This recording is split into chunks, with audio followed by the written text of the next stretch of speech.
Good evening. In times past, there is always usually a time of growth. There's a time of separation. There's a time of graduation. Many times this lesson has been titled, "Why Are You Graduating?" It seems kind of a interesting topic right there, since we have 4 that are graduating this year. But as I've learned from times past, you have graduations of all ages. But tonight, this is the theme of graduation, so those that are graduating soon, take heed. But this is also for everyone else.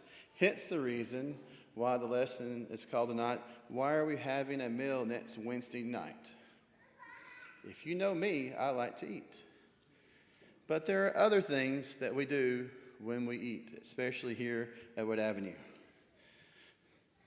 If you know that we have a variety of activities from connect groups to their activity groups. We have young professionals, youth group, the older youth group, the younger youth group, all kinds of ones. But I want to focus on this tonight right here, why we're having one next week.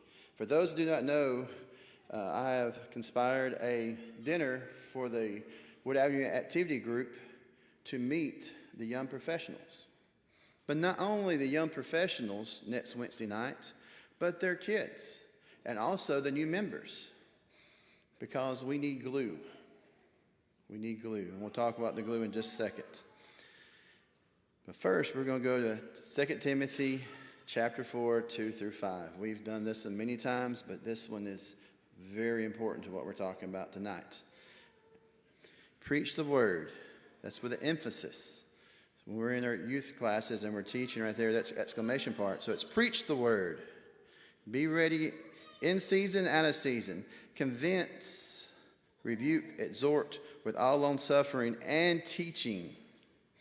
For the time will come when they will not endure sound doctrine, but according to their own desires, because they have itching ears, they will heap up for themselves teachers, and they will turn their ears away from the truth and be turned aside to fables. But you be watchful in all things. Endure afflictions. Do the work of an evangelist. Fulfill your ministry. You may use another verse in Matthew chapter 5, 38 through 42. Going the extra mile. It talks about someone who compels you to go the extra mile. Someone that slaps you on one cheek, the other cheek. Going that extra mile in life. I can't help but think about this because my dad was an accomplished runner. And he aspired for me to be an accomplished runner.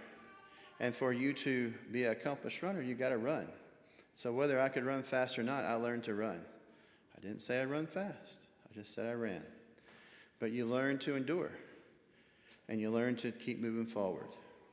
And then to the next level, you can learn the easy way or you can learn the hard way. I think this is part of the reason of Titus chapter 2, where the older teach the younger. You're trying to inspire. You're trying to glue some stuff together. From the older who have learned stuff to the younger who may have not learned as much of that yet, to help them along their ways.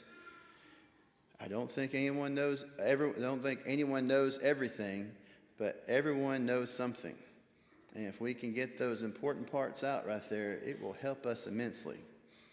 Encouragement to do more service, to do more learning, to do more helping when we're given an opportunity, giving more growth and more fellowship.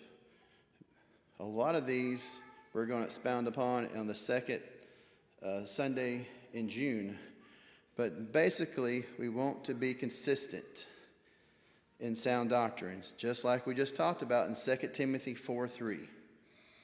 We want to be consistent, going that extra mile.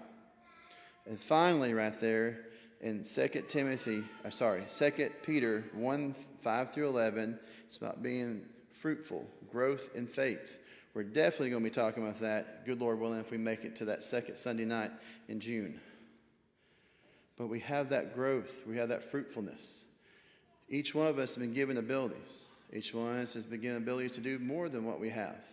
And that's one thing I so love about Wood Avenue, that we have an opportunity to do good. And not only that, but to grow. And I know tonight, Ricky has been talking a lot about Ecclesiastes, and it is a wonderful book. There's a lot in there. But I want to keep it short and to the point tonight. Again, why are we having a meal next Wednesday night? Why are we having graduation this coming Sunday or later in this month? Going the extra mile, teaching, encouraging, serving, learning, and being consistent in sound doctrine. I hope these are things that we can all look towards, and we all start and work towards, and also continue doing those things.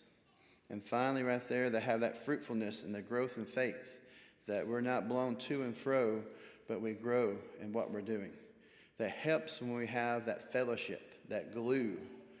So hopefully the ones that were invited right there will come to that one, and good Lord willing, we will have many more fellowship meals, probably this Sunday. But we'll have more about that in our announcements. But I will leave the sermon with you tonight, the lesson right here. If you need the prayers of the congregation, or you have not become a Christian and you want to become one, we will help you with that. And if you're subject to the Lord's invitation, come now and together we stand and sing.